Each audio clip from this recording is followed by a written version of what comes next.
Welcome to another episode of Cinema Talk. ஒரு வாரம் நிறைய கெஸ்ட்டை பார்த்துட்டு இருக்கோம். இன்னைக்கு நம்ம ஸ்டுடியோக்கு வந்திருக்கிற கெஸ்ட் புதுசா ஒரு படம் எடுத்த ஒரு இயக்குனர்.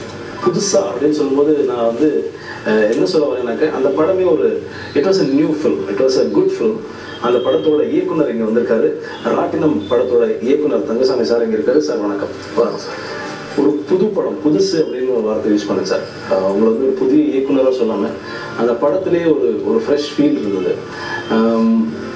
ஒரு முதல் படத்துக்கு வந்து பொதுவாகவே எடுக்கிறவங்க வந்து சேஃபாக இருக்கணும், கமர்ஷியலாக படம் பண்ணணும், அதில் ஐட்டம் சாங் இருக்கணும், அடிதடி இருக்கணும் நினச்ச ஒரு காலகட்டத்தில் வாழ்ந்துட்டுருக்கோம். நீங்கள் ராட்டினம் அப்படிங்கிற ஒரு ஃபில்மை வந்து உங்களோட ஃபர்ஸ்ட் ஃபில்மாக நீங்கள் லான்ச் பண்ணுறீங்க. எதுக்கு இந்த மாதிரி ஒரு முடிவு எடுத்தீங்க? முடிவு எதுக்கு எடுத்தேன் அப்படிங்கிறத விட அந்த ராட்டினம் அப்படிங்கிற அந்த படம் வந்து என்னன்னா முழுக்க யதார்த்தமான ஒரு விஷயம். ஒரு டைரக்டராக வந்து நான் ஜெயிக்கணும் அப்படிங்கிற ஒரு ஃபர்ஸ்ட் அடிப்படையான ஒரு காரணம். இன்னொன்று வந்து என்னன்னா ஒரு சின்ன பட்ஜெட்டில் வந்து நான் என்ன நிப்பாட்டினா நீ சொன்ன மாதிரி அந்த குத்துப்பாட்டு ஒரு அந்த ஐட்டம் சாங் இந்த மாதிரிலாம் வச்சு பண்ணால் வந்து அது எண்ணியை காட்டாதுன்னு நான் நினைக்கிறேன். அந்த ஒரு அடையாளத்துக்காண்டி வந்து எடுத்துக்கிட்ட முதல் முயற்சி தெளிவான முயற்சியாக இருக்கணும்னு நினச்சி எடுத்துக்கணும். இல்லை, தெளிவான முயற்சி தான். நீங்கள் சொல்கிற விஷயம் வந்து இந்த படம் தப்புன்னு யாரும் சொல்லலை. ஆனால் இந்த படம் ஏன் ஓடலன்னு எல்லாரும் பேசுகிறாங்க.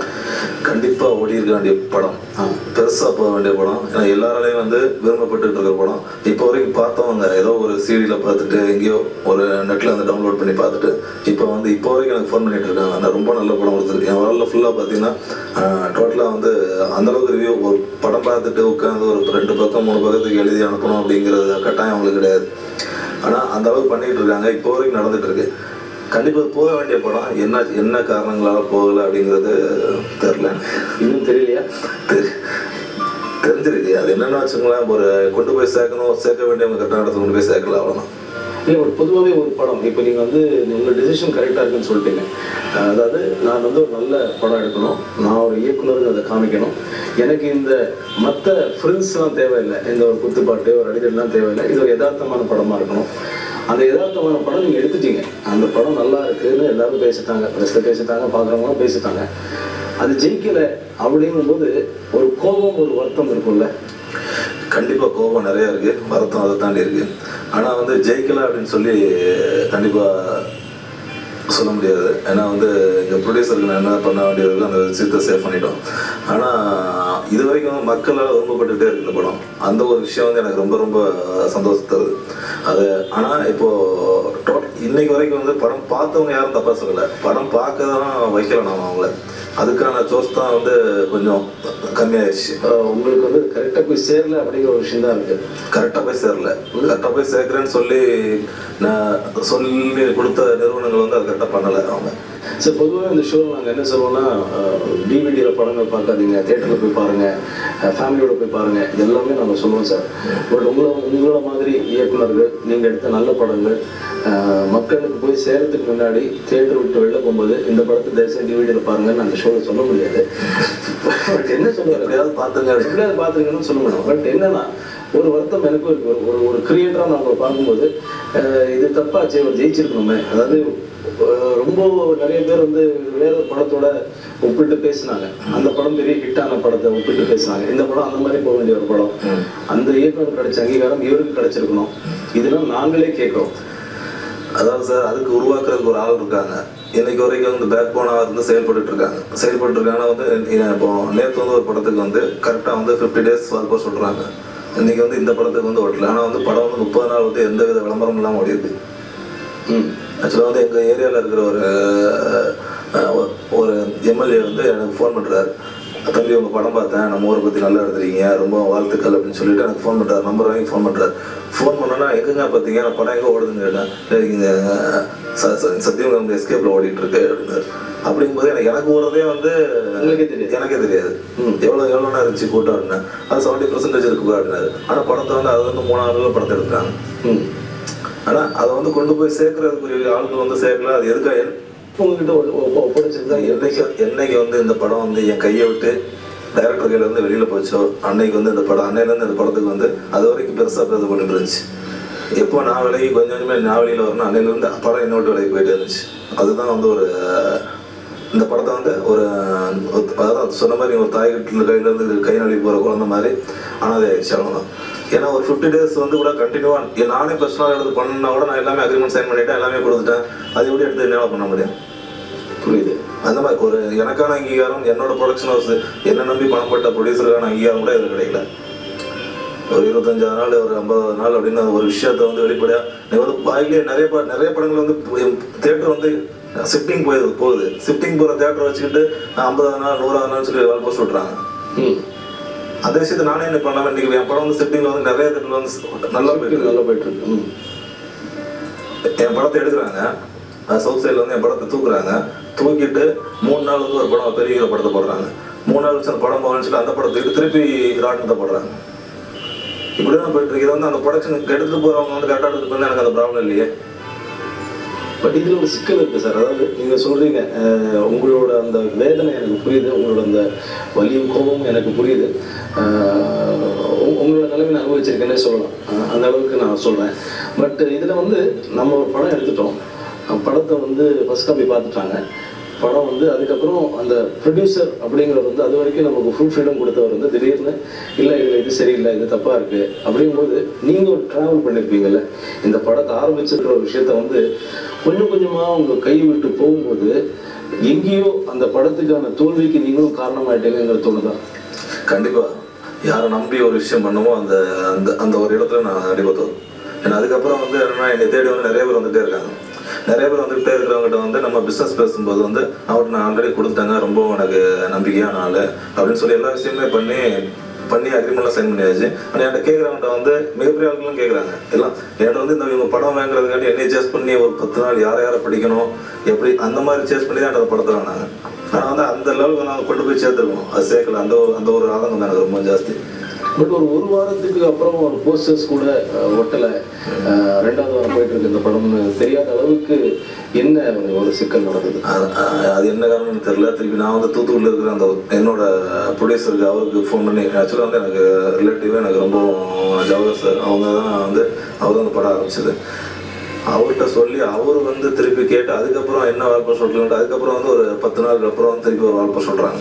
அதோட சரி. அதுக்கப்புறம் வந்து செகண்ட் வீக்கில் வந்து அது சின்னதாக ஒரு குட்டியாக வந்து ராட்டினம்னு சொல்லி வந்துச்சு பேப்பர்லாம். தேட்டர் எந்த தேட்டரில் ஓடும், தேட்டரில் 7 தேட்டர் 8 தேட்டரில் ஓடிட்டு இருக்கு.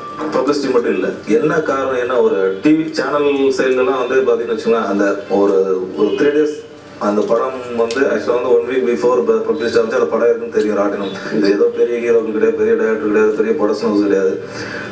ஆனால் எதுவுமே இல்லாமல் நம்ம வந்து ஒரு விஷயத்த வந்து முழுக்க நம்பி நிறைய பண்ணியிருக்காங்க பெரிய ஆட்கள் அப்படின்னு ஒரு விஷயத்த வந்து கொடுக்குறோம். ஆனால் அந்த விஷயத்தை வந்து எனக்காண்டி நான் எனக்கு முழுக்க நம்பிக்கை வந்து ஐயோ விட மாட்டேன், நம்மளை வந்து எந்த வகையிலையும் வந்து ஏமாற்ற மாட்டாங்க அப்படிங்கிற ஒரு கான்செப்ட். அந்த ஒரு விஷயத்துக்காண்டி ரொம்ப கம்மியான ஒரு விஷயத்தை தான் பண்ணணும் எல்லாமே.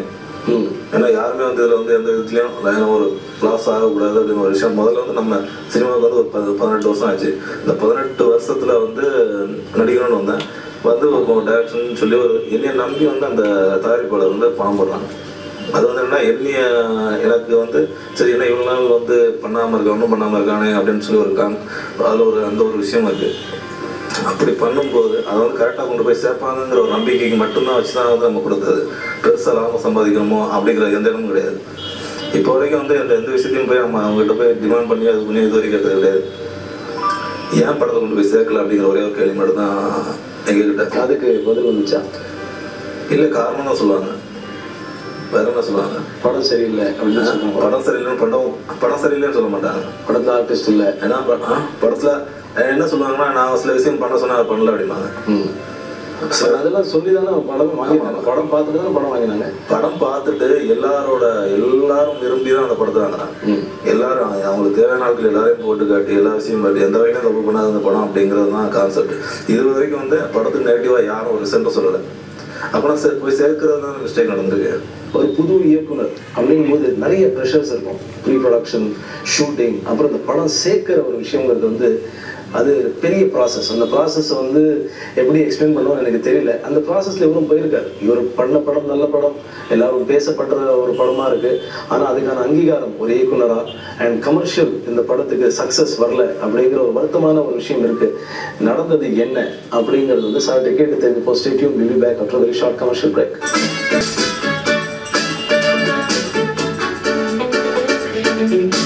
Welcome back to cinema talk. நம்ம இங்கே ராட்டினம் படத்தோட இயக்குனர்கிட்ட பேசிட்டு இருக்கோம். பெரிய படங்களும் அவங்க வந்து வாங்குற ஒரு கம்பெனியாக இருக்கும்போது இந்த படம் முடியும்போது அடுத்தது அவங்களுக்கு இருக்கிற தியேட்டர்ஸ் வந்து பெரிய படம் வரதுக்கு ஒரு ஃபில்லர் மாதிரி இதை வாங்கி இதை வியாபாரம் செய்கிறாங்களா? இது என்ன கணக்குனே எனக்கே புரியல சார். என்ன விஷயத்துக்காண்டி பண்ணுறாங்க, என்ன பண்ணுறாங்கன்னு தெரிய மாட்டேங்க. தேடி வந்து வாங்கினாங்க. அதை வந்து கொண்டு போய் இதில் வந்து அவங்களுக்கு என்ன பெனிஃபிட் கிடைக்குதுன்னு எனக்கு தெரியல. ஆக்சுவலாக வந்து கரெக்டாக கொண்டு போய் சேர்த்துருந்தா மட்டும்தான் எல்லாத்துக்குமே பெனிஃபிட். இது என்ன காரணம்னு எனக்கும் புரியல. அது இல்லைன்னா வந்து தெரியாமல் பண்ணுறாங்களா இல்லைன்னா பிசினஸ் தெரிஞ்ச மாதிரி பண்ணுறாங்களான்னு எனக்கு தெரியல. நம்மளாதான் வந்து ஒரு விஷயத்த வந்து கூட்டு போகிற ஸ்கூலுக்கு கூட்டு போகிற குழந்தைங்க ஆட்டோவில் கூட்டு போகிறோன்னு வித்தியாசம் இருக்குது. நான் வந்து என் பிள்ளைய வந்து கரெக்டாக கூட்டு போய் கரெக்டாக வந்து விட்டுருவேன். ஆட்டோக்காரனுக்கு தேவை கிடையாது. இடையில வந்து ஒரு ஆக்ஷன் நடந்துச்சுன்னா அப்படியே நிப்பாட்டி போட்டு அதுக்காண்டி வெயிட் பண்ணிட்டு அந்த ஒரு இது இருக்கும். அந்த மாதிரி தான் அவங்க நடந்துட்டாங்கன்னு நினைக்கிறேன். இப்போ அடுத்த ஒரு படம் பண்ணுவீங்க கண்டிப்பாக. அதே படம் பண்ணிருக்கீங்க. அந்த படத்தை எப்படி போய் சேர்க்கணுங்கிறது ஃபர்ஸ்ட் ரெடியாக இருக்குங்களா? அந்த படம் எடுக்கிறதுல கண்டிப்பாக இப்போ வந்து நிறைய அனுபவம் இருக்குது. கண்டிப்பாக வந்து நல்ல கரெக்டான வழியில் கொண்டு போய் சேர்த்தாங்க நம்பிக்கை. பட் ஒரு தனி ப்ரொடியூசரா, உதாரணத்துக்கு சொல்கிறேன், நீங்கள் அடுத்த படம் எடுக்கிறீங்க, ஒரு தனி ப்ரொடியூசராகவே நீங்கள் உங்கள் பேரை போட்டு கூட நீங்கள் எடுக்கிறீங்க. அப்போ வந்து இந்த தியேட்டர் அப்ரோச்சுங்கிற ஒரு விஷயம் இருக்கும் சார். அங்கே வந்து எல்லாமே பெரிய கார்பரேட் ஜாயின்ட்ஸ் உட்காந்துருக்காங்க இன்னைக்கு. அந்த கார்பரேட் ஜாயின்ட்ஸ்லேயும் சில நல்லவங்க இருக்காங்க சார். எல்லாருமே வந்து இப்படி வந்து விவரம் இல்லாமல் சிலர் இருக்காங்க. நிறைய கார்பரேட் காணாமல் போயிருக்கு. ஆனால் இப்போ வந்து கரெக்டான ஆட்கள் நிறையா இருக்காங்க. அது அந்த கண்டிப்பாக அவங்களாம் ஹெல்ப் பண்ணுவாங்க. ஸோ அந்த மாதிரி ஒரு நம்பிக்கை இருக்குது கண்டிப்பாக. ஐயா என்ன சார் இருக்கீங்க, எல்லாமே வந்து கண்டிப்பாக ஜெயிக்கிறவங்க ஜெயிச்சுட்டு தான் இருப்பான். அது யாராலையும் தடுக்கவே முடியாது. உதாரணமாக ஏகப்பட்ட விஷயம் நடந்துட்டு இருக்கு. அதனால வந்து அந்த விஷயம் எனக்கு ரொம்ப நம்பிக்கை சார். 18 வருஷமா இண்டஸ்ட்ரியில் இருக்கீங்கன்னு சொன்னீங்க. 18 வருஷமா என்ன வேலை பார்த்தீங்க இண்டஸ்ட்ரியில்? 18 வருஷமா அதை நடிக்கிறதுக்கு வந்தோம். நடிக்கிறது வந்து ஒவ்வொரு இடத்துல வந்து ஹீரோ அப்படின்னு ஒரு சான்ஸ் தேடிட்டு இருந்தோம். கிடைக்கல. அப்படி ஒவ்வொரு வாய்ப்புகள் வந்துச்சு. அப்படி அது சில காரணங்களால் தட்டி போச்சு. அப்படி போயிட்டு இருக்கும்போது இந்த சூப்பர் ஒரு குடும்பம்னு ஒரு படம், கலைமணி சார், ஆர்கே கலைமணின்னு ஒரு கட்டை, அவர் வந்து அசிஸ்டன்ட் ஒர்க் பண்ணிட்டாரு. அது ஒர்க் பண்ணேன். அப்படியே நடிகர்லேருந்து கதை சொல்ல தெரியாது பெருசா. போய் யாரையும் அப்ரோச் பண்ணுறதுக்கு ரொம்ப தயக்கமான ஒரு ஆள். அந்த மாதிரி ஒரு கேரக்டர். எப்படி இந்த படம் வாய்ப்பு வந்தது? இந்த படம் வாய்ப்பு எப்படின்னா, ஆக்சுவலாக வந்து நான் பிடிச்சிருக்கேன் ஒரு படம், கனவு சார் படம். அவர் நிறைய ஊருக்கு போயிட்டேன். நமக்கு இது செட் ஆகாது அப்படின்னு சொல்லிட்டு வீட்டில் நான் ரொம்ப கம்பெனி பண்ணால ஊருக்கு போய் தூத்துக்குடியில் வந்து ஒரு வருஷம் இப்போ கனவு சார் தான் திருப்பி ஃபோன் பண்ணி ஒரு படம் பண்ணுறா வரையான்னுட்டாரு. சரி சொல்லி திருப்பி வந்து போனேன். அதில் வந்து கண்டினியூவாக அடுத்து மார்லி பண்ணார் ஒரு படம் பண்ணேன். இது 2 படமே என்னென்னா எனக்கு தூத்துக்குடியில் ஷூட்டிங். தூத்துக்குடி தான் ஃபுல்லாக 2 படமே. அங்கே ஷூட்டிங் நடந்துட்டு இருக்கிறப்போ என்னென்னா எனக்கு வந்து எனக்கு இந்த ஜவஹர் சார்லாம் அப்போ வந்து அறிமுகம் வராங்க. அறிமுகம்னு எனக்கு ரிலேட்டிவ், ஆனால் வந்து சினிமா வயலில் வந்து அறிமுகம் வராங்க.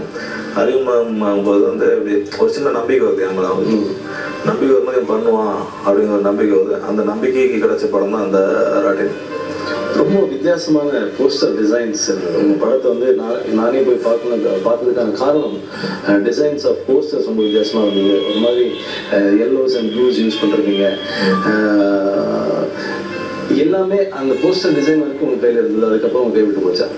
ஆக்சுவலாக வந்து நீங்கள் அந்த 2 ராட்டினம்ங்கிற அந்த டைட்டில் போஸ்டர் இருக்குல்ல, டைட்டில் இருந்துச்சுல, அந்த டைட்டில் வந்து நாங்கள் பண்ணது எல்லாமே அந்த ப்ளூவாக ஒரு ரவுண்டு போட்டாங்களே, நான் வந்து ஸ்கொயராக போட்டிருந்தோம். அதை வந்து அப்படியே ரவுண்ட் பண்ணி போட்டிருந்தோம். அதை வந்து அவங்க கொடுத்தா போட்டாங்க. அது ஆனால் ரொம்ப நீட்டாக டிசைன்ஸில் வந்து நான் வந்து எந்த விதத்துலையும் ஆர்டிஸ்ட் யூஸ் பண்ணக்கூடாது. ஃபஸ்ட்டு ஆர்டிஸ்ட்லாம் இருந்தாலுமே வந்து ஒரு கரெக்டான லுக்கில் இருக்க மாட்டாங்க. ஏதோ ஒரு லைவாகவே இருக்கும். ஏதோ ஒரு விஷயம் நடந்துட்டு இருக்கிற மாதிரி ஒரு இந்த படம் இது ஏதோ ஒரு மேட்ரு இருக்குது அப்படிங்கிற மாதிரி ஒரு விஷயமாகவே இருக்கும். உங்கள் படத்தோட காஸ்ட் வந்து இந்த அண்ணாச்சிங்கிற ஒரு கேரக்டர் இருந்தார். ரொம்ப நல்ல ஒரு கேரக்டரைசேஷன், நல்ல ஒரு பர்ஃபார்மன்ஸ். அவர் மாஸ்டர் நடிச்சிருந்தார், தருண் மாஸ்டர். நான் நிறைய பேர் தருண் மாஸ்டர்னே தெரியாது. நிறைய இண்டஸ்ட்ரியிலேருந்து எனக்கு நிறைய பேர் வந்து அவர் வந்து இப்போ கேட்குறாங்க. கேட்கும்போது வந்து இல்லைங்க தருண் மாஸ்டரா அப்படின்னு கேட்பாங்க. அண்ட் நீங்களும் ஒரு நடிகராக வந்து அதில் மறுபடியும் தெரியுறீங்க. அந்த படத்தில் ஆசையை நிறைவேற்றிட்டீங்க. நிறைவேற்றினேன்னு சொல்லுவோம். அடுத்து என்ன sir, what is it plan? Next என்ன பண்ண போறீங்க? அடுத்து நெக்ஸ்ட் வந்து ஒரு படம் ரிலீஸ்க்கு முன்னாடி ஒரு குரூப் வந்து அட்வான்ஸ் கொடுத்தாங்க. அதுக்கப்புறம் இப்போ வரைக்கும் பேசிக்கிட்டே இருக்காங்க. என்ன நடக்குதுன்னு தெரியல. இதுலேயும் இந்த சினிமாவில் இருக்கிற பிஸ்னஸ் சைடில் உள்ள விஷயம் நிறைய வந்து தெரியல. அந்த டைமில் வந்து நீங்கள் வந்து ஒரு நிறைய பெரிய கம்பெனி நிறைய பேர் கேட்டாங்க. கேட்கும்போது வந்து நான் எல்லாருமே இல்லைங்க ஆல்ரெடி அப்போ தான் ஃப்ரெண்ட்ஸ்லாம் சொல்கிறாங்க, இல்லைடா நீ கேட்குறவங்கள்டெல்லாம் அட்வான்ஸ் ஆகிடணும். அப்போ தான் வந்து நம்ம வணக்கம்னு சொல்லி ஒரு விஷயத்தை கரெக்டாக பண்ணிடலாம். நீ வந்து அது இப்படி பண்ணது தப்புன்னு சொல்லி இப்போ தான் சொல்கிறாங்க. அது தெரில எனக்கு. அப்படியே போயிட்டு இருக்காது. இல்லை ரிலீஸ்க்கு முன்னாடி நீங்கள் சொன்னீங்கல்ல ஒரு சில பேர் அப்ரோச் பண்ணாங்க அப்படின்னு. அப்போ ஒரு சில பேர் சொல்லியிருப்பாங்க சார் படம் ரிலீஸ் பண்ணாமல் இருங்க, அடுத்த படம் கமிட் பண்ணுங்க, அப்புறம் இந்த படம் ரிலீஸ் பண்ணுங்க, இந்த மாதிரிலாம் அட்வைஸ் கொடுத்தாங்க உங்களுக்கு நிறைய பேர்? இல்லை அந்த மாதிரி அட்வைஸ்ல. ஆனால் எனக்கு ரிலீஸ்க்கு முன்னாடி எனக்கு கமிட்மெண்ட் வந்துருச்சு. ஆனால் ரிலீஸ்க்கு முந்தின நாளே என்னை வந்து கூப்பிட்டு உட்கார வச்சு அட்வான்ஸ் கொடுத்துட்டாங்க.